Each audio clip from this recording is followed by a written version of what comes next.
You understand English words, you watch videos, maybe even think, I know this. But then when it's time to speak, something strange happens. Your brain freezes. You translate every word from your native language, and by the time you finish your sentence, the moment is gone. Sounds familiar? You're not alone. Every English learner faces this moment. The problem is not your grammar. It's not your vocabulary. It's how your brain works and how you think. Thinking in English feels like a mystery, something only advanced speakers can do.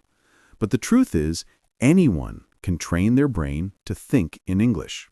You don't need to live in London or New York. You don't need perfect grammar. You just need practice, the right kind of practice. So let's talk about how your brain learns to think in a new language. Imagine you were a child again. You didn't study your first language with grammar books or vocabulary lists. You learned by hearing, feeling, connecting words with actions and emotions. When your mom said apple, she showed you an apple. When she said sleep, you went to bed. No translations, just pure meaning.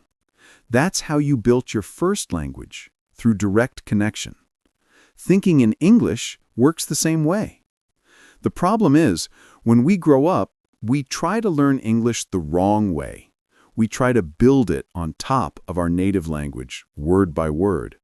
But your brain can't think in two systems at once. It always chooses one main path. So if you want to think in English, you must slowly make English your main path for certain things, for thoughts, emotions, daily activities. That's the secret. But let's be real, it's not easy. Maybe you tried before. You told yourself, from now on, I'll think in English. But then, after 2 minutes, your thoughts come back in your language. You feel disappointed. You think, I can't do this. But you can. You just need the right process. Let me show you how. The first step is exposure. You need English around you all the time, not only during study hours. When you wake up, think, good morning. When you make coffee, think, I'm making coffee. When you go outside, describe what you see. It's sunny.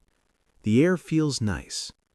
These simple thoughts are like small workouts for your brain. The goal is not to be perfect. The goal is to make your brain feel comfortable using English for daily life. Your brain doesn't care about mistakes. It cares about repetition. The more you repeat English in real situations, the more natural it becomes. Step 2 is stop translating. This one is hard, but it's key. Translation is like walking with crutches. It helps for a while, but it slows you down. Every time you translate, you create a delay between your thought and your words. To stop translating, you must connect words directly to images or feelings. For example, don't think яблоко equals apple. Just think of the apple itself, red, sweet, fresh. Then say apple. Your brain links the word with the image, not with your native word. That's how children learn. Try this with emotions too. Don't think sumno equals sad. Think of the feeling of sadness, the heaviness, the tears, and say sad. Soon your brain will skip translation naturally.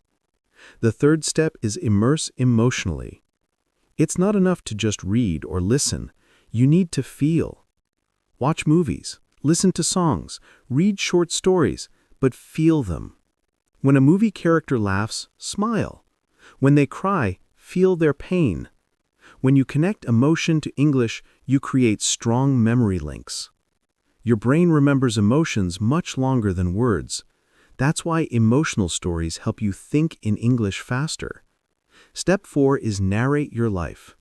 This is one of my favorite exercises. Talk to yourself in English during your day. Describe what you're doing, what you see, what you feel. For example, I'm walking to the bus stop. The sky looks gray. I feel tired, but okay. At first, it may feel strange, but soon it becomes natural. You begin to build an inner voice in English. And when you have an English inner voice, you no longer need to think about English. You just live it. Step 5 is use English for fun. Don't make English only about study and work. Use it for joy. Watch funny YouTube videos, read memes, follow creators who make you smile. When English becomes fun, your brain relaxes. Learning becomes faster. Remember, your brain loves pleasure. When you connect English to positive emotions, you'll start thinking in it automatically because it feels good. Step 6, and maybe the most important one, is be patient. Thinking in English doesn't happen overnight. It's like growing a plant. You plant small seeds every day. One thought, one word, one feeling, and slowly it grows. One day, you realize you just thought something in English without trying. That's the magic moment. And it will come. But you have to give yourself time. Don't judge your progress by others. Everyone's brain learns differently. Some people take 3 months. Some take 1 year. The only thing that matters is consistency. A little English every day beats one big study session once a week. Keep your momentum. Now, maybe you're asking, but what if I don't have people to talk to? Good question. You can still train your thinking alone. Here's how. Start a small English journal. Every morning, write a few sentences about your day or your thoughts. Don't translate, just write what comes naturally, even if it's simple. I feel sleepy. The weather is cold. I want coffee. Over time, your sentences will grow longer, your thoughts clearer. The act of writing helps you organize your thoughts in English. It's like mental exercise for your brain. Another great habit is shadowing, repeating what you hear in real time. Choose a short video or podcast in English, play one sentence, pause, and repeat it with the same tone and emotion. It may feel funny, but it's powerful. You're not only training your pronunciation, you're training your brain to think and respond in English rhythm. Step by step, your brain starts predicting the next words automatically. That's when you begin to think in English, not just understand it. But here's something most learners forget. Your environment shapes your thoughts. If you always live in your native language, it's hard for your brain to switch. So, little by little, start building a mini English world around you. Change your phone's language to English. Follow English-speaking YouTubers or influencers. Listen to short podcasts while cooking or walking. Label things around your house: mirror, window, door. Every time you see them, your brain will connect the word directly to the object, not the translation. These small changes create constant reminders, silent teachers all around you. Soon, your home becomes your English environment. And when your environment changes, your mind follows. But don't try to force it too fast. Sometimes your brain will feel tired. You'll say, "I can't do this today." That's normal.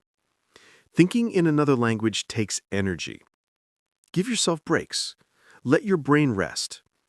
Because language grows best when you mix focus with relaxation. Some of your best progress will happen when you're not studying, when you're walking, cooking, or even dreaming. Speaking of dreams, did you know that one day you might dream in English? It sounds crazy now, but it's real. Many learners have that moment. They wake up and realize they just had their first dream in English. That's when you know your brain has started to think in the new language. It doesn't happen because you studied grammar. It happens because you lived the language. And that's your goal, not to study English, but to live in English, even if you never leave your country. There's another powerful trick that few people use. Connect English with your interests. Your brain learns faster when it cares. If you love cooking, watch English recipes. If you love sports, follow English commentary. If you love psychology, watch videos about the mind in English. Don't force yourself to read boring texts. Choose content that feels alive to you. Because when your heart is involved, your brain remembers. Every new word becomes part of your passion, and passion builds strong neural connections.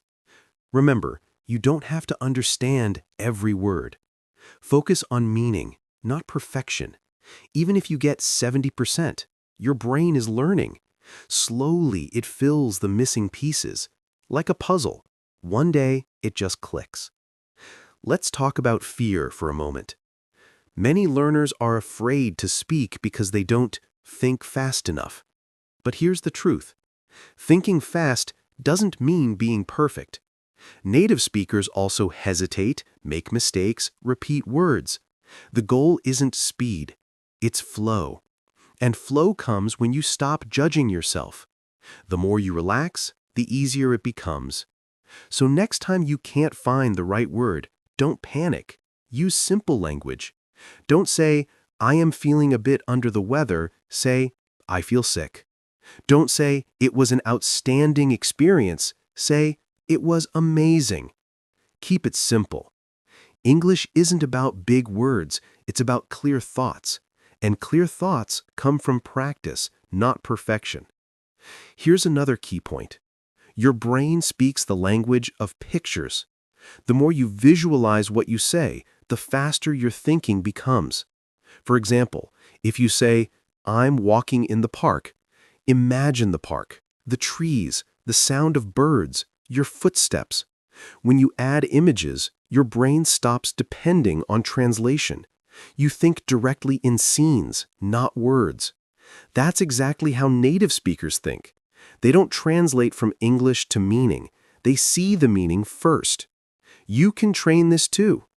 Every time you learn a new word, connect it with a picture, a sound, or a memory. Don't memorize lists. Feel the words. Taste them. Rain is not just dojt, it's the sound on your window, the smell of wet ground, the calm feeling after the storm. That's real learning. That's how English becomes part of you. Another useful habit is to speak before you're ready. You might think, but I don't know enough words. You do. You know enough to start. Waiting for perfect vocabulary is like waiting for the sea to stop moving before you swim. It will never happen. The moment you start speaking, your brain starts adapting. You make mistakes, yes, but those mistakes are lessons. Every time you say something wrong and notice it, your brain rewires. It's like a small correction in your system. You can't learn real fluency without mistakes. So speak, even to yourself, to your phone, to your mirror. Pretend you're giving a speech. Record yourself. You'll be surprised how quickly your brain starts building automatic English thoughts. And when you listen back, you'll notice your progress, even if it's small. It's not about sounding perfect. It's about sounding alive. Thinking in English is also about changing how you feel about English. Many people associate English with pressure, fear, school, exams. You must replace that feeling. Create new associations. English equals growth. English equals freedom. English equals new opportunities. When your emotions around English change, your brain will no longer block your thinking. It will open. You'll want to use English more and more. That's when it becomes natural. Here's something personal. I once met a student named Maria. She had studied English for 10 years, but still couldn't think in it. She told me, I know all the rules, but my mind is stuck in translation. I told her, forget the rules for 1 month. Just live in English. She started watching romantic movies in English every evening. She changed her phone language. She kept a daily journal. And after 1 month, she said, something strange happened. I was boiling water, and I thought, I'm boiling water in English. I didn't plan it. It just came. That's the magic moment. It comes quietly. You don't notice it coming, but when it arrives, it changes everything. You realize English is no longer outside of you. It's inside your thinking.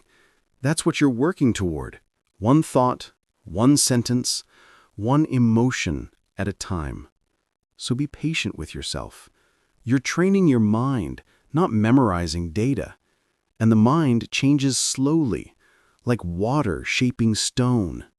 But it changes. Always.